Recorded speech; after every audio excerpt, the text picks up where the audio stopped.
Hello and welcome. I'm your host Elizibar, and we're gonna start mixing stuff up on the channel a little bit. So reads of the week will actually come in on Tuesday instead of waiting all the way until Wednesday. So hello and welcome to Reads of the Week, where we talk about the books I've read this week. And basically all I've read this week is the stuff I got at the store this week. There's quite a few books here. Well, maybe not that many. There's like what, 10? It's not that many, I guess. Thinking about it for sure. Uh, yeah, let's do that thing where we start with like the bad books. And there's a couple. Maybe I shouldn't say bad as like an objective statement of fact because I don't know for sure if these are actually bad. They just didn't work for me. Like this book here is super weird. I don't know that anything actually happens in the course of this book. It's like some people like training to use their psychic powers. The art's weird. There's some really cool, like, I love the coloring. This book goes from like these super cool greens and blues to some just absolutely like crazy, crazy looking stuff. There's vivid pinks and all kinds of crazy colors like that, and I liked that aspect. That was actually why I picked the book up. But the whatever's happening in the book, I don't get it. And this book, uh, it didn't do much for me. I couldn't tell what the heck was going on. You got like one plot thread on this pirate haven that's like Tortuga. You got this other plot thread that's people like chasing a comet or something. And I'm not really sure like what was going on at any point. And even though I kind of like the art, it didn't do a lot for me. So we'll put those here underneath, below the threshold of okay. Let's just get them out of here. Just go over there, books. Now, stuff that's okay, and maybe this is kind of mean with some of these. It's mostly like the dollar comic stuff. Probably the one that I thought was the least interesting was the Grimm's Fairy Tale book. Like all Grimmy books, it's got some kind of cool art, but I had no idea what was happening in the book, so it didn't interest me that much. It's number 25, it's in the middle of a story arc, no idea what's going on, so it didn't do a lot for me. Probably next up is this. Now I know the origins of, Mark Spector, the Moon Knight, but I didn't really care for the art here. This is Bill Sienkiewicz, I think. It doesn't do a lot for me, and yeah, that's really all I can say. Like, it doesn't do a whole lot for me. I still don't really like Moon Knight as a character, but his origin as a mercenary in the Sudan was actually kind of cool.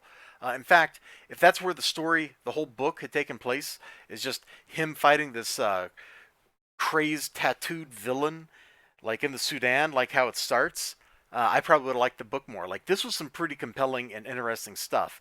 When he transitions to just being some other superhero with multiple alternate identities, it doesn't do a lot for me.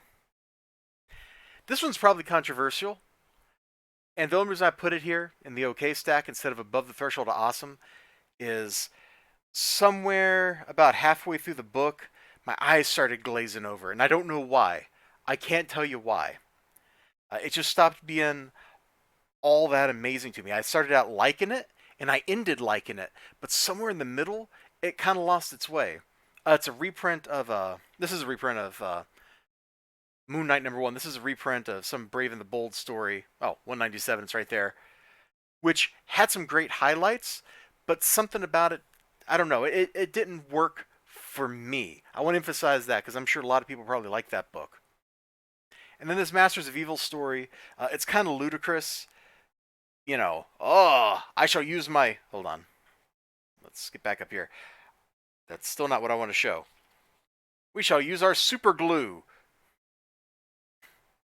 And then to defeat, it involves like this original team of the Masters of Evil, which is a bunch of weird heroes that I don't even think I've ever heard of, like these three before. And their plan is to super glue everybody. I can't take it seriously enough. So even though there's like some great panels in here, and it was a lot of fun, anytime you invoke Paste Pot Pete, I kind of start noping out of the story. All right, let's get these out of the way. That just leaves the stuff that's above the threshold of awesome, and it's actually the three full-priced books. and I'm not quite sure how to rank them. I guess Savage Avengers is the most straightforward one. So I don't know if it's the number 3 book for reals, but it's the most straightforward book to talk about because this book is a fight sequence. It looks good, it's paced great, there's awesome action, there's bad jokes, it's everything that you can want in a comic book.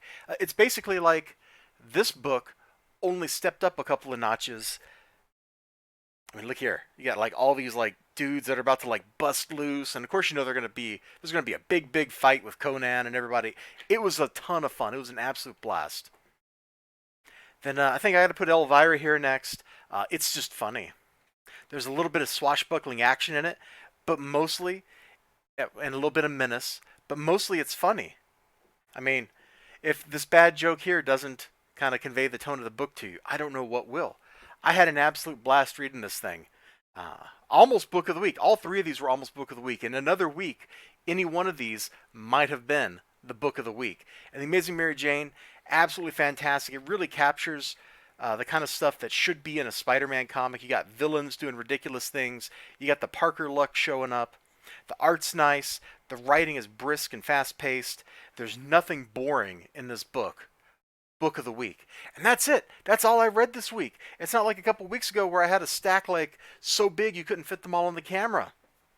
You all take care of yourselves. Have a great day, great night, great whatever you got going on. I'll see you next time. Till then, bye-bye.